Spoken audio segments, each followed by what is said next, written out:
host this evening in this live stream that we're doing here from Amsterdam every Sunday evening, 11 p.m. Central European Time. I always start out by saying I want to thank you so much for spending your time.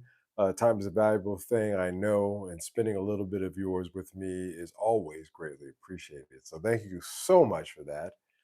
Um, guys, while we wait for more people to get here into the chat, I shall chat about things that are going on here this week and upstairs last week. Upstairs is the right channel. Well, we had a nice live stream last time, and I really enjoyed that live stream. Very popular. If you haven't checked it out, take the time to do so. Mr. Watson, hey, how you doing? Scott's out there lingering around. Welcome, Scott, to you too, if you're within earshot, sir. Um, you run into some topics that are just apropos, and that was a good one. So I think I've got one tonight as well. So we'll get into that in a minute here.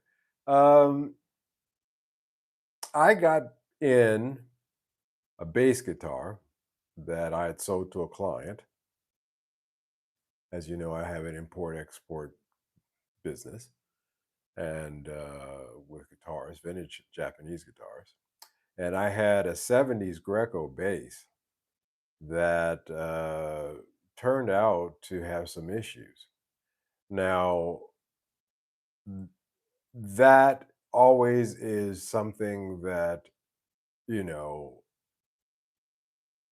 is unfortunate with older vintage instruments. Sometimes they have issues. And, caveat emptor. But on my end, I also, even though, the sale has been done and it's a done deal, I feel the responsibility of trying to do something about that. So that's something that I thought would be an interesting warm-up discussion today. Mr. Larson in the house, how you doing? Scott's here, back in the chat. How you doing, sir? Um, you know, Vintage instruments, really, seriously, and especially when you get into the '70s.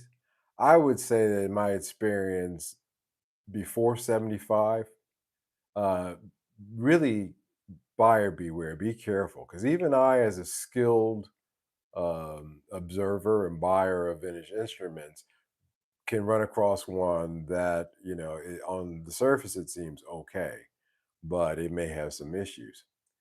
And that's another thing about, if you're interested in buying those instruments, is you really should reach out to someone such as myself, which you're always free. Everybody who listens to this live stream or joins in this chat, whether you're here live here in the live stream chat or we watch this in the rerun, you're always welcome to reach out to me and ask me questions without, and I'm not going to charge you.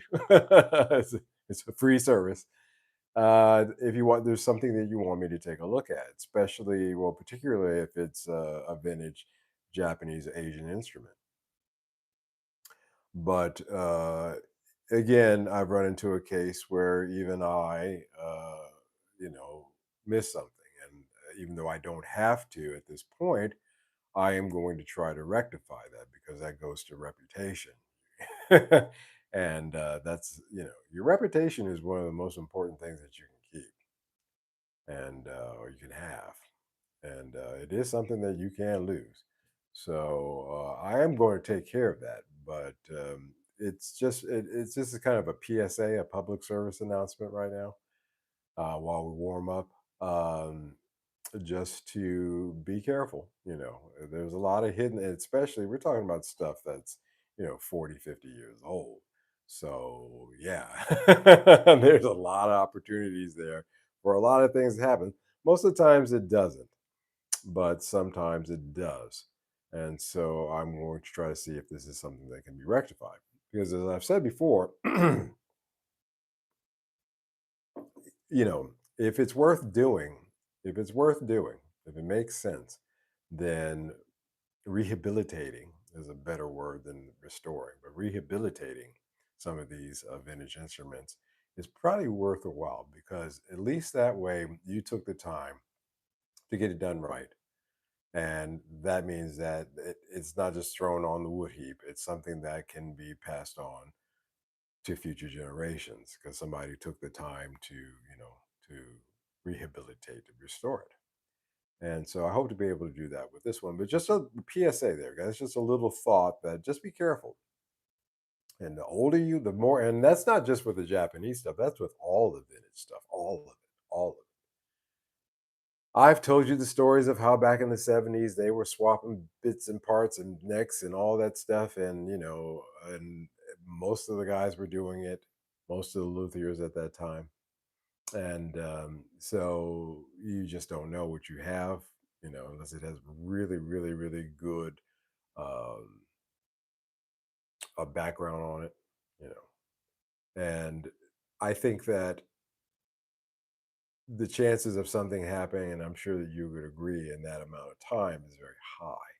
So you want to be very careful. So anyway, I will get into that. That is an issue for this coming up week. Not for today. Anton from Denmark. Hey, Anton from Denmark. How you doing, sir? Welcome to the chat. Yo, what do you do? As I was just saying, I do have an import-export business of vintage Japanese instruments. So I was just discussing that and an issue that came up and how I'm going to try to fix up an instrument here for a client that wants it. That's the other part. The person wants it. So, that's half the battle won. Let's just see if we can do something. That's very cool. Well, thank you, Anton. It's good to see you. Good to see you. Good to have you here. I play instruments. That's cool. That's an awesome thing. We all play. Most of the guys in this chat are musicians, and you're welcome here amongst us. The guitarist. So there you go, man. There you go. You're at the right spot. All right. I think we have enough people here in the chat so that we can get started here on tonight's topic. Um, Over my shoulder here, you will see a picture. And this is a picture of the exterior of the Rock and Roll Hall of Fame. And I want to start tonight's discussion with lyrics, this picture, and lyrics from Led Zeppelin, from the song Stairway to Heaven. There's a sign on the wall, but she wants to be sure because sometimes words have two meanings. And I like to start off with those lyrics tonight in this picture and say that, not only words have two meanings, but pictures are louder than words, and those pictures can have not just two meanings, but multiple meanings. And so tonight's discussion about the Rock and Roll Hall of Fame is not going to be your standard discussion. I'm going to point out some interesting tidbits that I'm sure that you guys who are used to the discussions like this nature we have on this channel will dig. But also, I will talk about the general, let's say, public disapproval that has grown over the Hall of Fame. Maddie Two Hats, is that you guys see there? Yeah, Maddie, how you doing? Welcome, welcome. How you doing? Yeah, Maddie. Hey, how you doing? Good to see you, sir. Um, so this pyramid structure, and let me start out by talking about pyramids. Across civilizations, pyramids have represented a foundation of stability and a bridge to the divine. Their geometric form, with a broad base tapering to a point, symbolizes the journey from the earthly realm to the spiritual. In Egyptian culture, the pyramid was seen as a stairway to the heavens. see what I did there? Facilitating the soul's ascent into the afterlife. Now, with that definition of what a pyramid represents in the esoteric sense, let us ask ourselves a question. Why do we have this as the structure that it was built for the Rock and Roll Hall of Fame? Especially when it is, as I've just read to you, by definition, a when alignment, when in precise alignment with celestial bodies and the inclusion of spiritual motifs, underscore their role as sacred gateways, linking human mortality with eternal divine realms. So, honestly, seriously, you have a very odd choice for a structure for the Rock and Roll Hall of Fame, but maybe not so much. Um, there's another image here that I'd like to show you over my shoulder. Now, this is a picture of Prince's Paisley Park facility. And if you look here on the roof, you'll see one, two, three, four, five, six, interesting enough, number six pyramids. Now, Prince was in the Rock and Roll Hall of Fame, and but Paisley Park was built way before. Well, no, was that true? Well, let me check that. But around the time, anyway, I still find it interesting that you get this structure on Prince's building. It's one thing that always bothered me a little bit whenever I would see pictures of Paisley Park and I would see those pyramids on top. Of course, with this understanding of its esoteric meanings, I find that to be fascinating. So I bring that up to butter the bread, so to speak, for tonight's discussion. Let me catch up here in the chat. Everybody can check out Mike's music on Bandcamp. Thank you, Scott. God bless you, brother. You are just so thoughtful. Have you ever been told you look like Obama? This is not a diss on you, by the way. I know. Don't worry about that, man. When I was in Japan, they thought that I looked like Tiger Woods. They actually tried. I was asked to go to a casting once so I could play a Tiger Woods double in a Japanese TV commercial. I kid you not. I had no auditions for that. I kid you not. Um, uh, Scott says, in my opinion, the Rock and Roll Hall of Fame is toxic. BS created to boost the industry plants that make the most money for the corrupt bosses. So, an interesting statement, again, when you consider this image behind me. I'm not even going to get into the cube there on top. But let's just deal with the pyramid for now. And we saw it on top of Prince's Paisley Park building. So again, so what does that mean, Mike? Well, you know what? I've read you. I want to set a mood here for why or what this thing really kind of is. But let's get into the tatamae, the surface, before we get into the home, the deeper meaning. So the Rock and Roll Hall of Fame here was founded in 1983, and the museum in Cleveland was built in 1995. Again, this, yes, so Paisley Park was built before. Yeah, it was absolutely definitely 87. Paisley Park was built before this building. So again, Prince with the pyramids wasn't drawn from this. So what's up with that? We'll get into that in a minute. Now, the idea was to celebrate rock and roll history and legendary artists. But over time, um, it, without question, began to feel like a brand. Like, what's that restaurant where they have all the rock and roll memorabilia? It started to feel kind of like that, like the ceremonies that you would see, but the ceremony that you would see in between servings, you know. Um, so Rock and Roll Hall of Fame, good one, Benny. Planet Hollywood, Hard Rock Cafe, Hard Rock Cafe. Thank you very much, Scott. Hard Rock started to feel like that. Have you ever eaten a Hard Rock? And I have eaten in Hard Rock restaurants. I kid you not, all over the world. There is a Hard Rock cafe 5 minutes walk from where I'm sitting right now, down on the Lice Plain. It's just incredible, but it's a plastically kind of n- surreal image of rock and roll. Or maybe it is what it really is. Maybe it's a true representation. We'll get into that.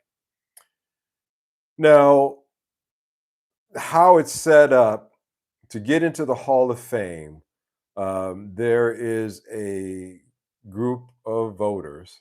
It ranges from, I've read, from anywhere from 10 people to 12. So, not a large group of people. And they are labeled as veteran industry insiders. You don't really know who they are per se. And their criteria for who gets in and who doesn't is less than transparent.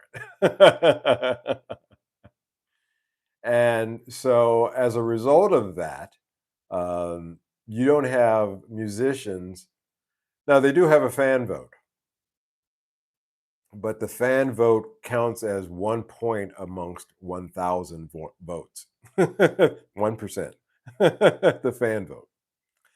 And it's really there if that is a percentage that it can sway the voting crew of veteran insiders, then it's basically there just as, just gumasuri, just kind of a, it has no meaning, it has no teeth to it.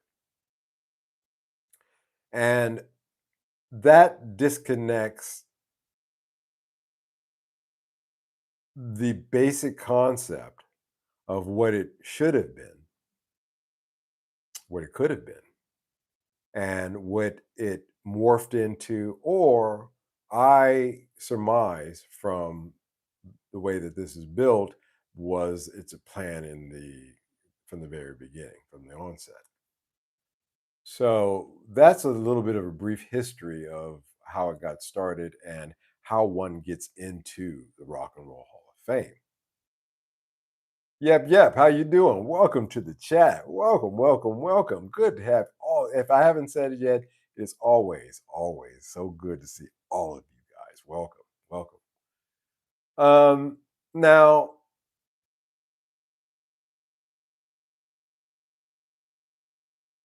we're seeing pop, rap, and R&B dominate recent inductions. Don't get me wrong, I don't have a problem with rap or pop per se. But if you're going to call it the Rock and Roll Hall of Fame, it would probably behoove you to have a sort of bias towards rock and roll groups before you would have before a rap or pop group. And I think that that's where this kind of not sticking on really on point, not keeping to the message, uh, is probably one of the biggest disconnects, and one of the reasons that a lot of people have a problem with the Rock and Roll Hall of Fame. Catch up here in the chat. Maddie says, interesting bands full of elite and secret society members build a triangle shrine to get accepted into. Wild stuff. Yeah, man. That's what I'm saying. Wild stuff. If you have any kind of esoteric sensibilities, in other words, you looked into, you know what this stuff means because they put it right in front of you. And you can walk right by it and not think twice about it, but you really should. This is wild, because again, they're saying if you get in with, again, let me read that. Let me get back to that point. I think that even, I didn't want to gloss over that.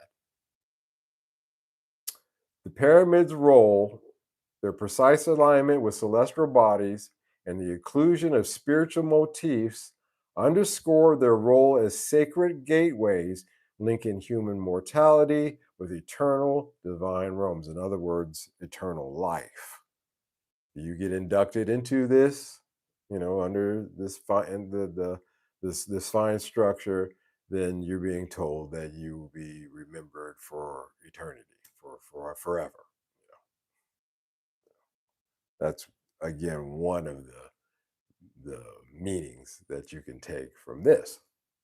So yeah, wild stuff. Um, Madonna got into the Rock and Roll Hall of Fame before Iron Maiden, before Soundgarden, before Motorhead, Judas Priest. Just saying. Missy Elliott and Dolly Parton got in before many actual rock bands. And Dolly, bless her soul, said that she didn't feel right about accepting it.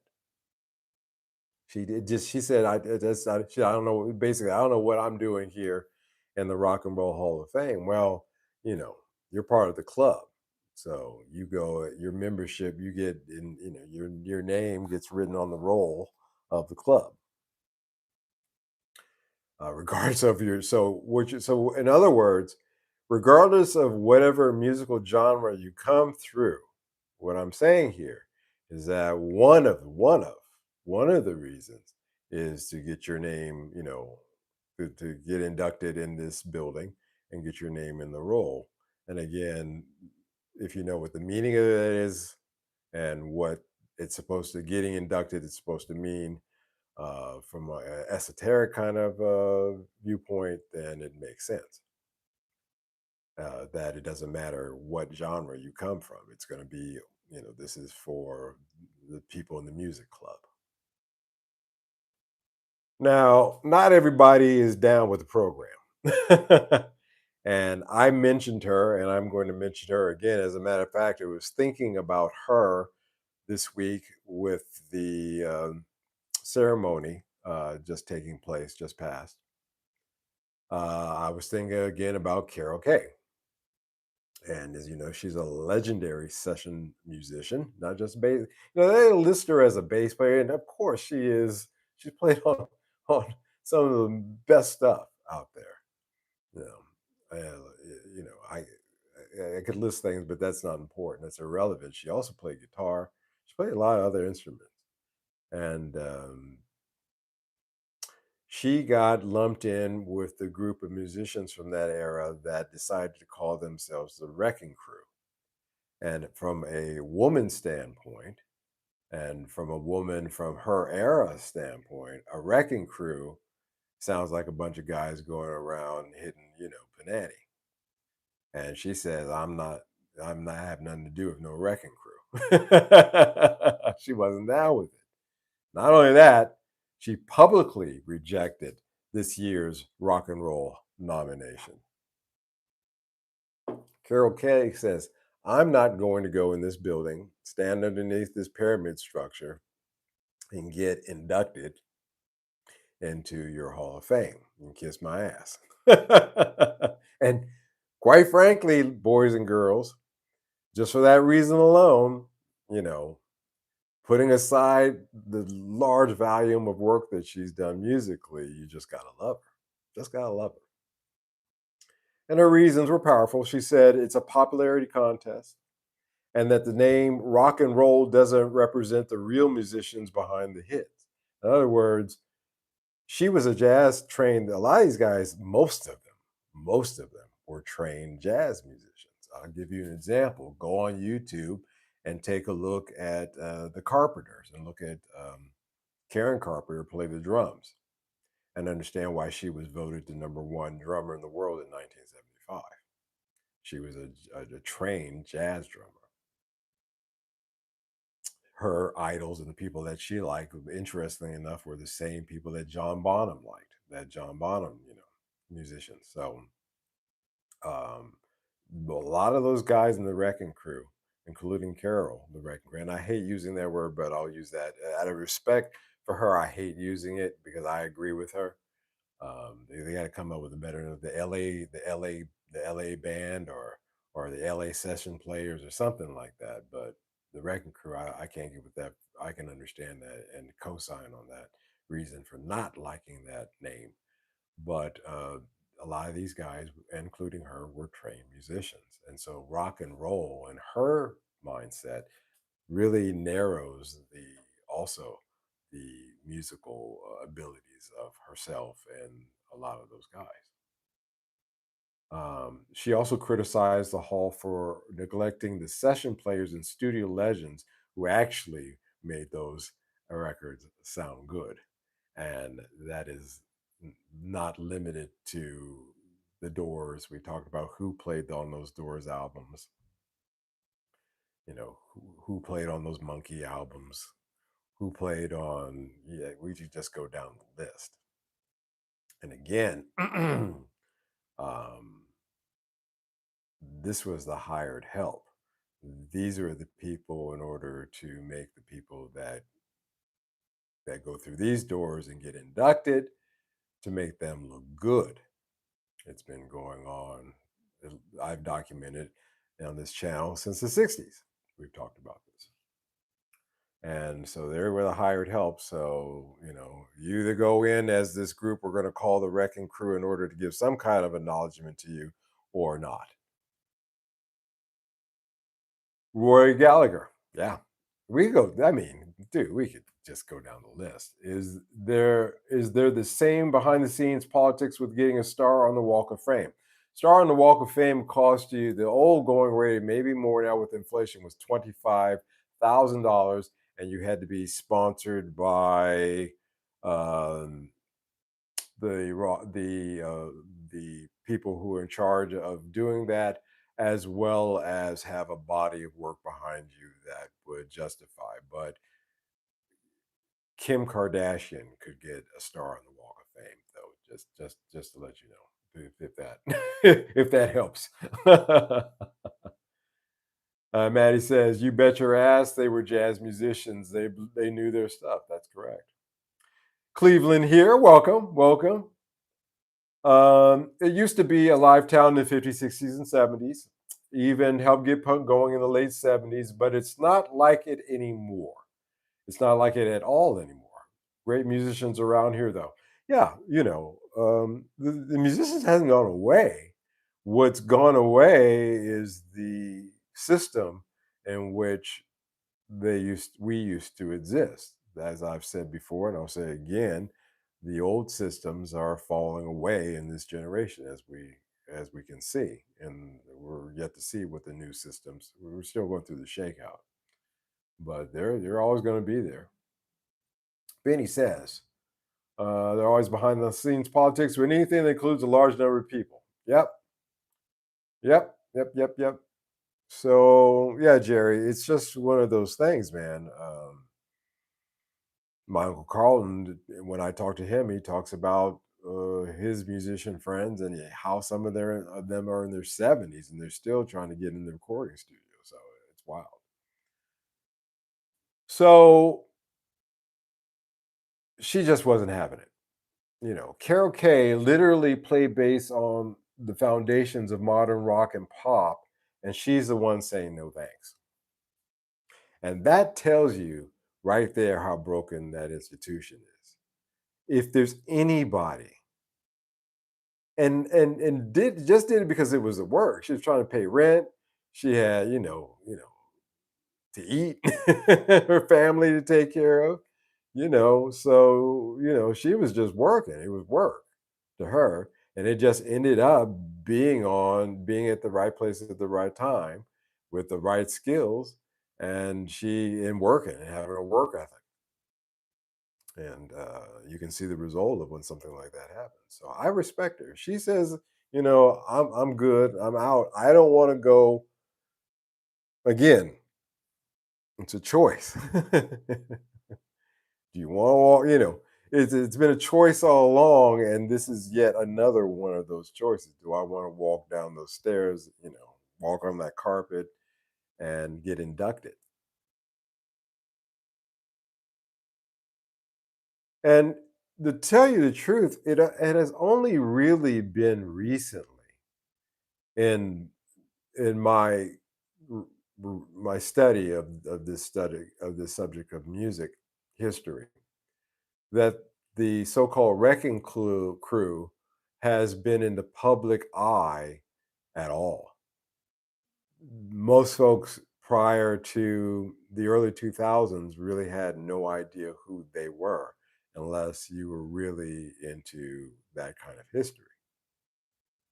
And you know, meanwhile, the Hall of Fame keeps nominating folks with minimal, musical history legacies, far less than those folks. And they have, again, like I said, they are lukewarm. They're neither hot nor cold. They are no longer the Rock and Roll Hall of Fame that Carol Kaye rebels against, and they are becoming neither are they the Rock and Roll Hall of Fame that they put themselves out there to be. They're neither. Rock and roll is rebellion, energy, and attitude. You know, and Johnny Cash, Black Sabbath, and Nirvana, although musically different, I pick those just as you can go from Johnny Cash to Sabbath to Nirvana, and though those genres are different, they all embody that spirit, that kind of energy. And then you ask yourself, with that kind of criteria in mind, a good basis, to start a selection process for who gets in, actually, you would then say to yourself, okay, with that in mind, who makes more sense, Iron Maiden or Mariah Carey?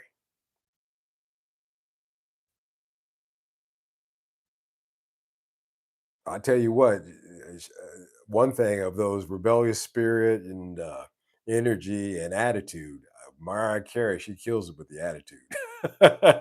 She's got a lot of that.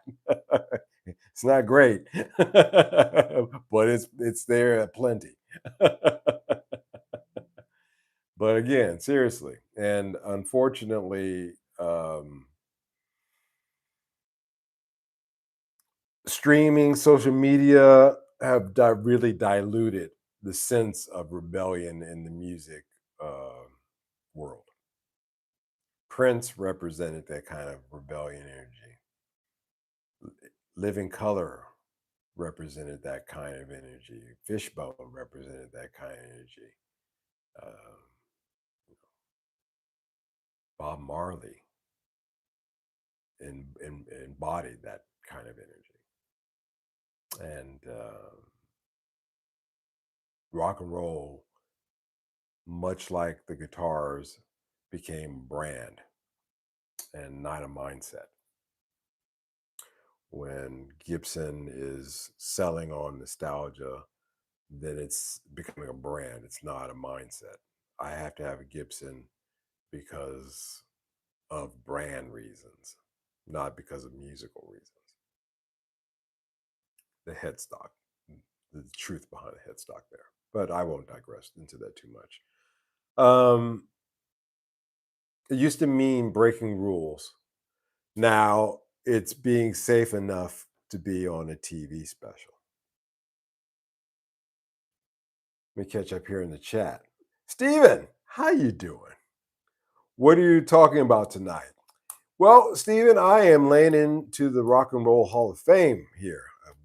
I'm using this picture of the exterior of the Rock and Roll Hall of Fame to make several points. As you know, I can never talk about anything in any kind of straightaway way. I've always got to find a tangent that's a road that's not well trodden that other people might not want to go down.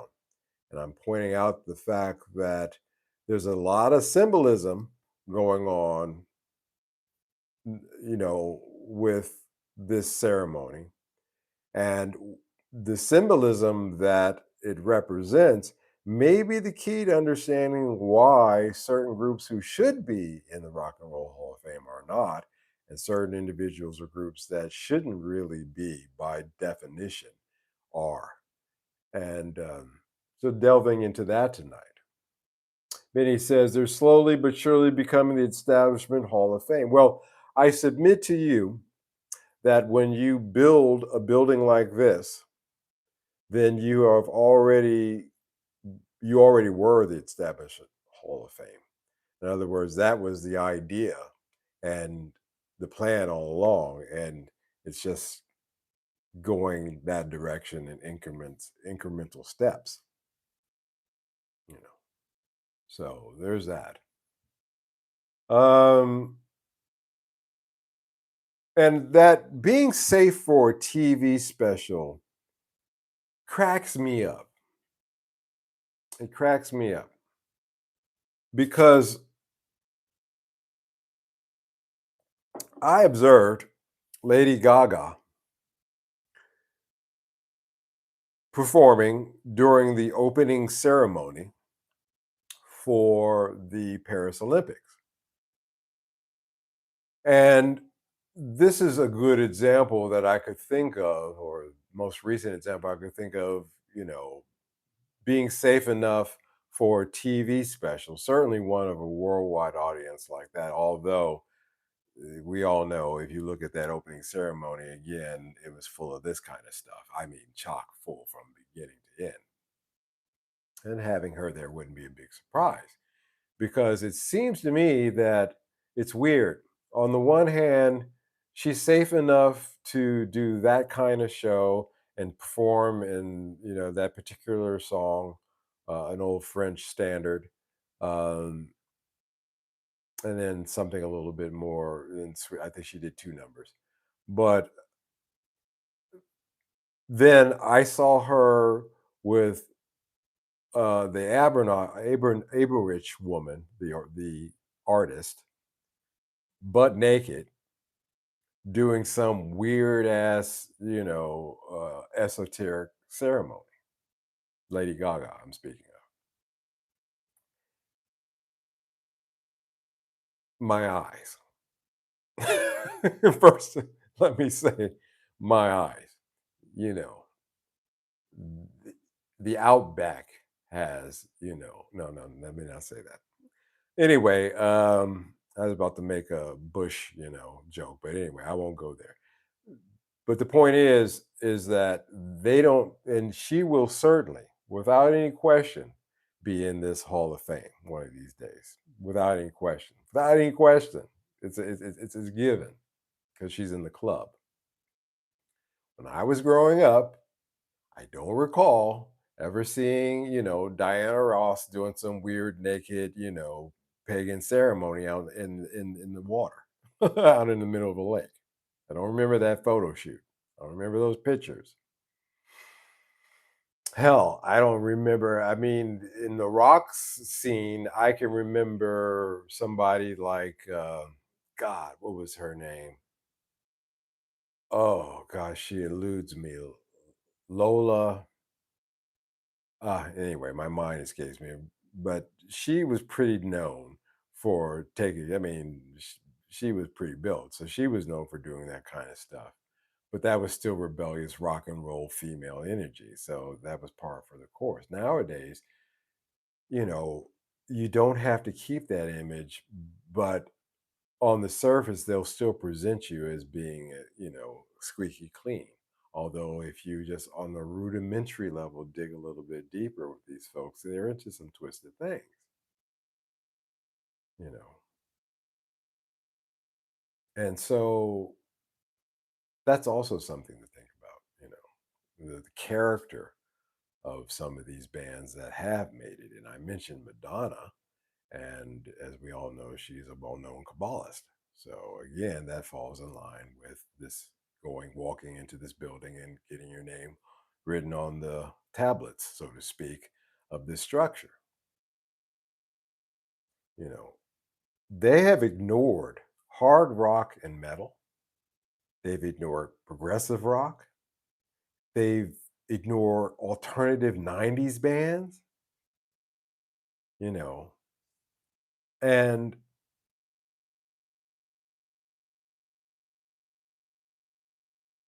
it has gotten to the point where they're not really honoring art, a la the Kennedy Center, for example, but they're really selling nostalgia. It's a very broad, again, pop culture based nostalgia. And again, this dilutes it gets them off message, and it dilutes what the original concepts of what this thing was supposed to be. Um, so there's that. Now, Motorhead, Iron Maiden, King Crimson, Soundgarden, uh, none of these people are in the Hall of Fame. And Warren Zevon was just recently put in after he died. So, the Rock and Roll Hall of Fame really has the potential, or had the potential, to be something great. That if the public vote, which now only represents 1% of the vote in terms of its strength, uh, honestly would have been a better route to go, where it represented 50%. Let's just get half and half, and then we have somebody who does the tiebreaker on certain things. But no, it instead revealed its true meaning. And again, they weren't hiding it from you when they decided to design this building like this. You can't design a building, put something like this, and not understand its meaning. And that I just read off to you guys in the beginning of this live stream. And not, again, have an agenda that is not for the people. It's not for 50% or even 5%, a measly 1%, that they'll give the public and say in this. No, you never had a really say in it in the first place. Remember, we talked about, I finally found that Frank Zappa quote about, the scenery is going to come up and you're going to see that brick wall. So again, people get upset and they say, "Oh, it's straight so far, and it's not rock and roll, and why is Jay Z in it, and such and such is not." And then I'm pointing out to you guys, let's look beyond the average, viewpoint on this, and start from here. I think if you start from this image here behind me, and you ask yourself a couple of questions and do a little bit you don't even have to do it, just surface research, then I think you'll have a better understanding about what the Rock and Roll Hall of Fame really is about. Again, it is, I believe, one of its reasons, there's usually multiple reasons, again, that the Hall of Fame represents um, a promise to those in the club that they will be immortalized. And that's always isn't that always the thing with the rich? They always want to live forever. I saw this presentation from this doctor, this social engineer doctor, a social science doctor. And he said, one of the funny things is that when you get really rich, like super rich, you go crazy. This guy is, he's a PhD, and he says you just go nuts. And one of the first things that you start thinking about is living forever. it's it's some wild stuff, but it's true. And I do believe that that's part of it. You know, that's part of it. curious about the cube on top now, but I can do some research. Well, I'll point you in a direction that you can look. The cube is always tied in with the planet Saturn, and so you can start your research there and see what it means. And you'll see some guys with cubes tied on, around their head. They'll have a cube here, a black cube. By the way, this is a white cube. So black and white. Again, black meaning the darker side and white meaning the lighter side. But again, it's just two sides of the same coin. Black magic or white magic, you take your pick. But start from there and you'll see. And then you'll understand. And by the way, from this angle, it's it's a pyramid a with the cube behind it, another pyramid with the cube behind it. So a structure behind the structure.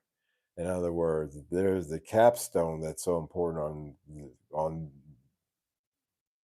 the the the earthly plane system, but behind it you have another pyramid with the cube representing the power behind it. So again, you don't build structures like this, again, like I said, if you're not really advertising what your real intentions are or what you're really about.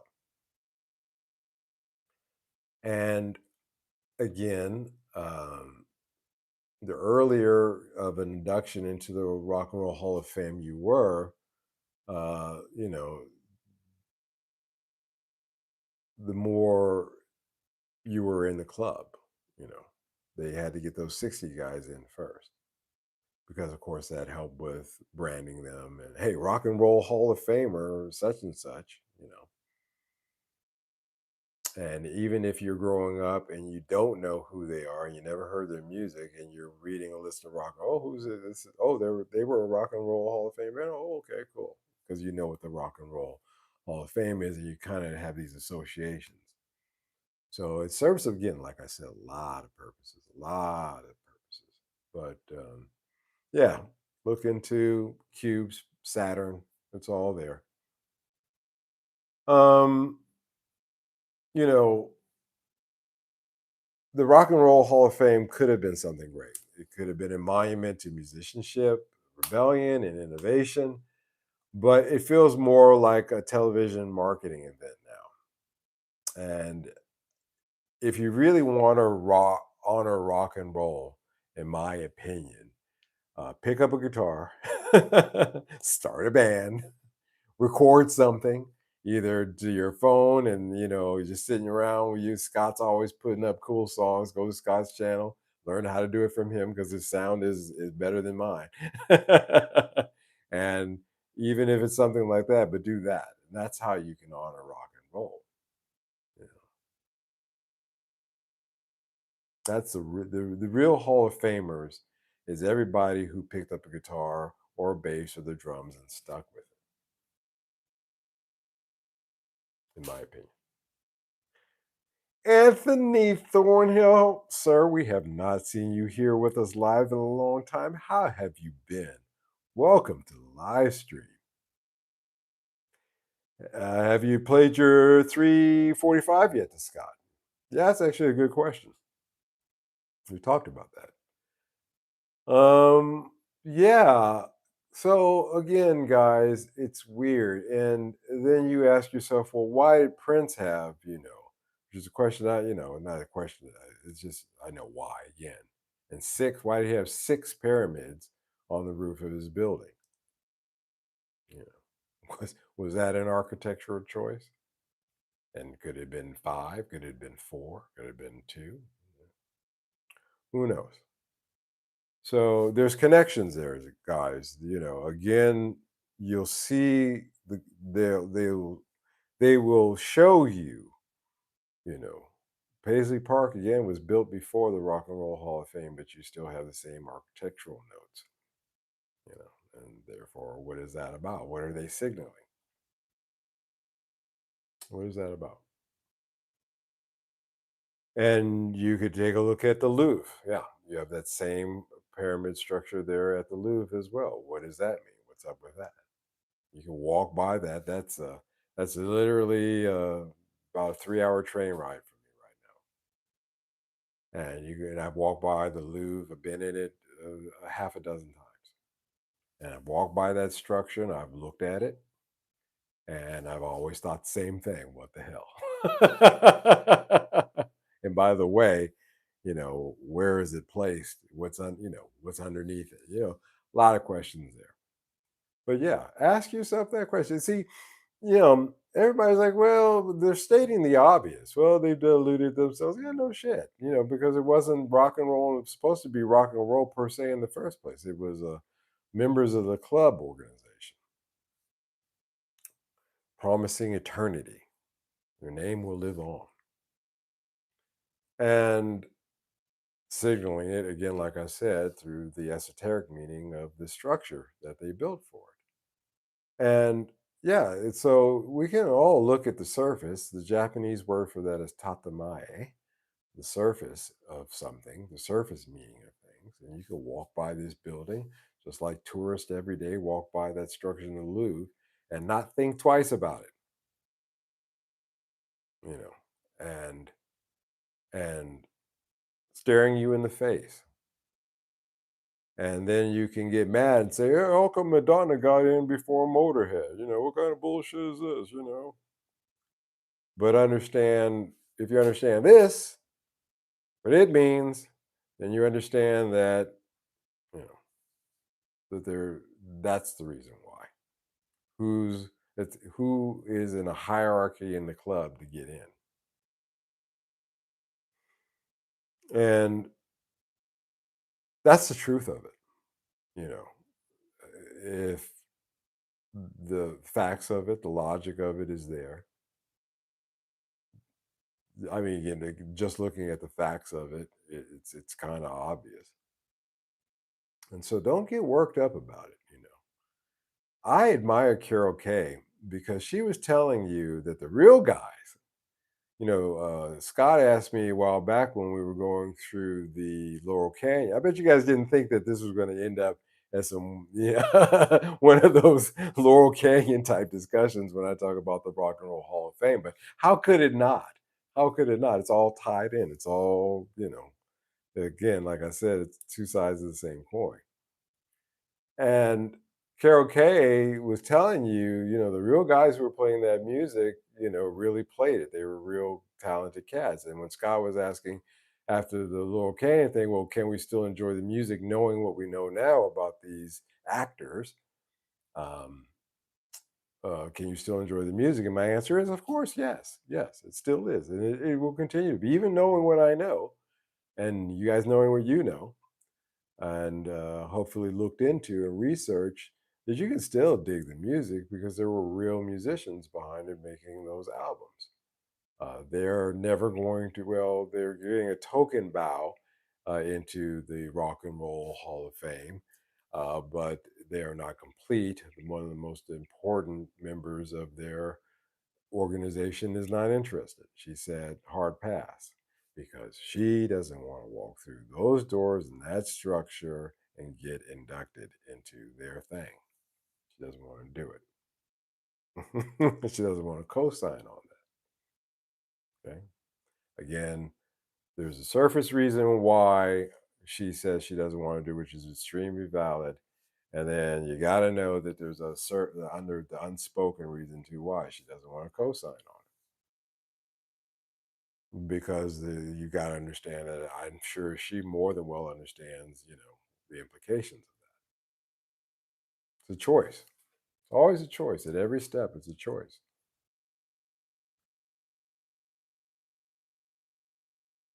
I grew up in Laurel Canyon, Sun Valley area. Yeah, me too. I grew up at Windsor Hills, Baldwin Hills. So that's a 20-minute drive from one end to the other. I used to drive back and forth when I was going to Cal State Northridge up and up Laurel Canyon down to Sunset. So yeah, I love that place, but it did have a vibe to it, especially at night, guys. It had a sinister vibe to it. I'm not gonna even then, I could say just you know not knowing shit, young Michael, it felt that way. But somehow, for some reason, it attracted me, which says more about me than anything else. Maddie says, the more you know, the more you see this stuff. Yeah. And again, that's why I said to you guys that, the reason you get an inoculation is to give you, it introduces a little bit of the pathogen into your blood system so that if the real pathogen comes along, your blood cells will be trained enough to resist and fight it off. And if you know a little bit about these kind of things, when you see them, you won't just walk by. You won't be one of those tourists walking by. You'll say, huh, that's interesting. What's up with that? Let's start there. Let's not start, excuse me, I'm sorry. Let's not start with who's getting inducted in this building, but let's discuss why is this building designed the way it is and what does that mean? They'll give you flowery, of course, the brochures will tell you it represents this, that, and the other. But again, I read you, a very standard definition that, of what this represents. Um, Not just, esoterically, but also from an architectural standpoint, the thought behind it. And you'll be much closer to understanding why somebody gets in as opposed to somebody doesn't. And who knows what kind of games are being played behind the scenes for those who want to get in. Oh, you want to get in with us? You want to come in and get your name immortalized forever in our pyramid? Well, we got a little something we want you to do. Okay, boss. Whatever you say, boss. Again, a lot of these things have, again, let's be adults. It's time to be sober minded about these things, and ask the real questions. You Everything else is kind of a distraction. If you understand just looking at this building, then you'll understand, like I said, this why are they not, putting in, these rock groups before they put in these pop and rap people? Because those pop and rap people are, higher up in the food chain to go into the club, or they've done things in order to ensure that they get into the club, not just record sales, but other things, um, causes, live aid type stuff, that they participate in. All that stuff points to brownie points to get you into here, because those are steps that you did along the way that supported the message. Right? You guys understand this. This is not far fetched. This is, again, like I said, this is not getting into the far out world. This is, again, just looking at this based upon what you see. Tommy Mac jumps in to say hello real quick. Well, welcome to you too. Welcome. So, again, it doesn't start with why, you know, or who, excuse me. It doesn't start with who, it starts with the why. Do Scientology have an award ceremony? Yeah, they do, as a matter of fact. If you were looking into what was going on with Danny Masterson from that '70s show, you'll see that he and other cast members who were not necessarily in that organization were at an award ceremony that was being given to, I think, the director of that '70s show, most of those episodes, David Trainer. So, yeah, absolutely. They have award ceremonies. And again, like I said, some of those folks in there at the time were not Scientologists, but they still went along to get along. You understand? Again, you see this, you know, and it's there for you to see. But if you don't see it, it'll gloss right by you. Music companion. It kind of like Metallica when they bowed down too, and Megadeth would never. Load and reload era was pure submitted to the powers that be. Yeah. Again, there are steps in the club in order to make it to the Great Pyramid that you have to do it. And like I said, it's a choice. You can say, nah, I'm good. Or you can say, yes, sir. How high? And they know that old that old joke. If you ask me to jump, the only answer I want to hear out of you is how high. So just looking at it again, without getting into the weirdo stuff, but again, just looking at it from a logical standpoint, the why, not the who. That'll come with understanding the why in this case.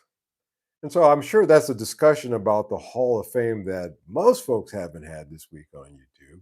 I always like to try to offer a discussion that veers into, I think, the real, the real reality of things.